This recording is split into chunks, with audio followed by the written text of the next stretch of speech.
جج صاحب، پاکستان کی یہ حکمران شریعت اللہ الخالدہ کی مخالفت کرتے ہوئے،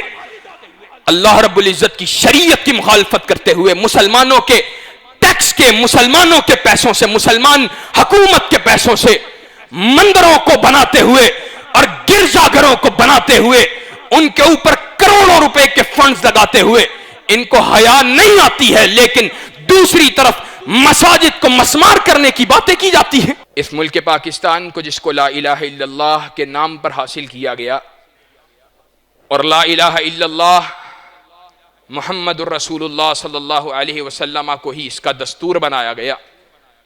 قرآن مجید کو اس کا آئین بنایا گیا، اور آئین نے کتاب و سنت اس کے خلاف قانون سازی نہ کرنے کی ضمانت دی ہے۔ اس ملک کے اندر آئے روز ہم ایسی باتوں کو سنتے ہیں جو آپ جیسے، مجھ ایسے گناہگار لیکن اللہ کے دین سے محبت کرنے والے کے سینے کے اوپر، دل کے اوپر چھریاں چلنے کے مانند ہے۔ ہماری ایک عدلیہ کے سربراہ نے کراچی کے اندر ایک مسجد کو گرانے کا حکم جاری کیا، اور اس مسجد کو گرانے کے حکم کو جاری کرنے کے بعد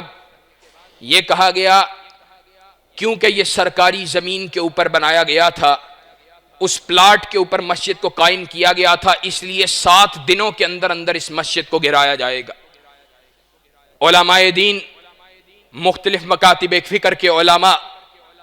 اور اس علاقے کے خصوصیت کے ساتھ فرزندان اسلام، وہ آج تک برسر احتجاج ہیں اور یہ بات کہہ رہے ہیں کہ ہمیں کسی پارک کی، کسی تفریح گاہ کی ضرورت نہیں، بلکہ اس مسجد کی ضرورت ہے۔ اور عجیب بات یہ ہے، آج لوگوں کے ذہنوں میں یہ اشکال پیدا کیا جا رہا ہے، اور ایک بات ان کے سامنے رکھ کر،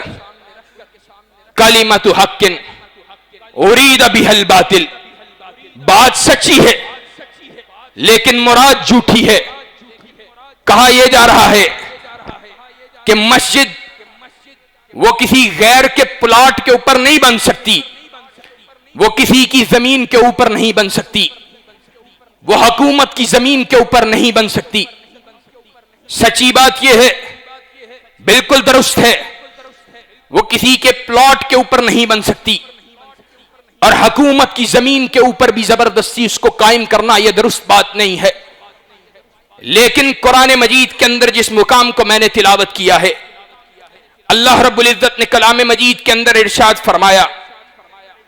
اللہ رب العزت کیا ارشاد فرما رہا ہے؟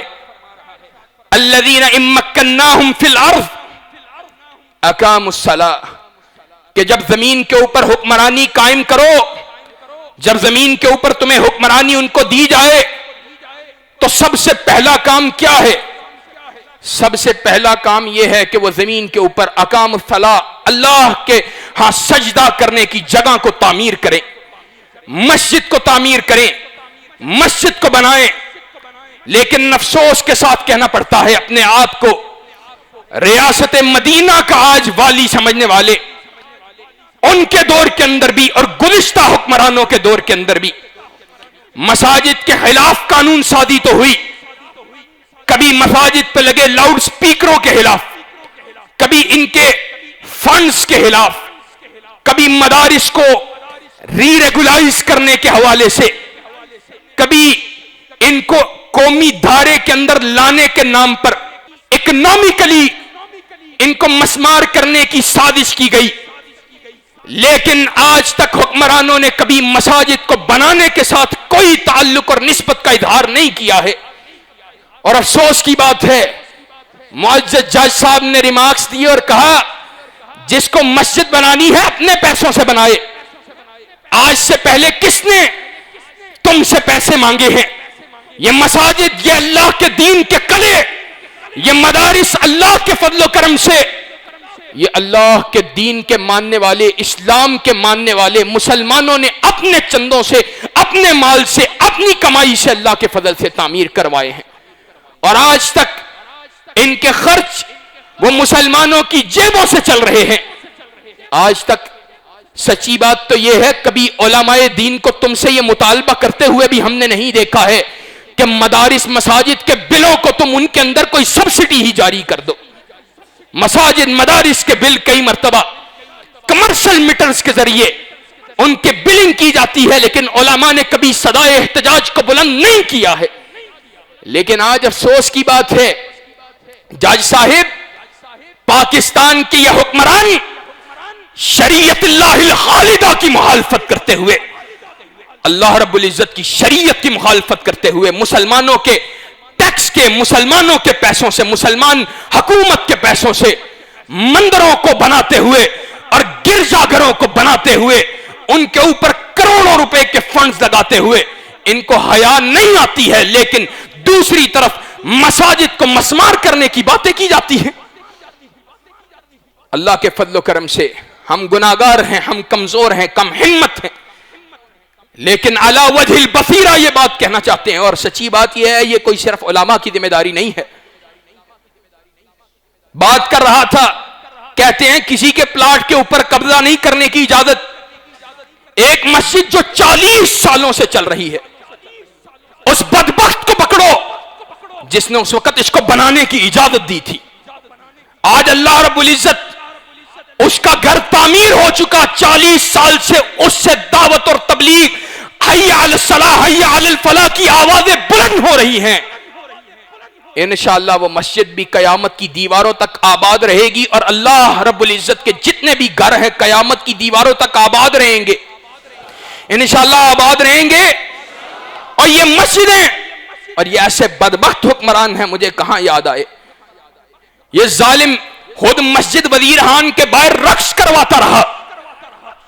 اور جب ایک ماڈل کی تصویر اپلوڈ ہوئی اور سکھ کمیونٹی نے افسوس کا اظہار کیا یا غم کا، غصے کا اظہار کیا، تو فواد چودھری کہتا یہ ہے کہ جناب اس اداکارہ کو معافی مانگنی چاہیے،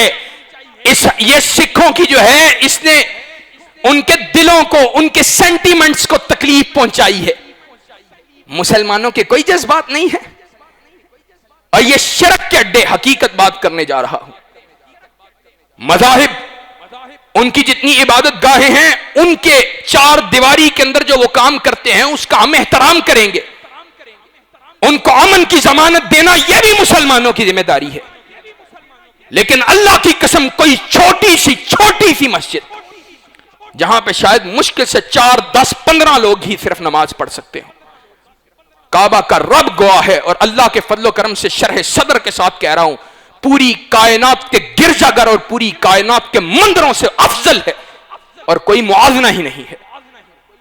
ایک شرک کے اڈے، اللہ کی بغاوت ایک جگہ پہ ہوتی ہو، اللہ کے دین کو مسمار کیا جاتا ہو،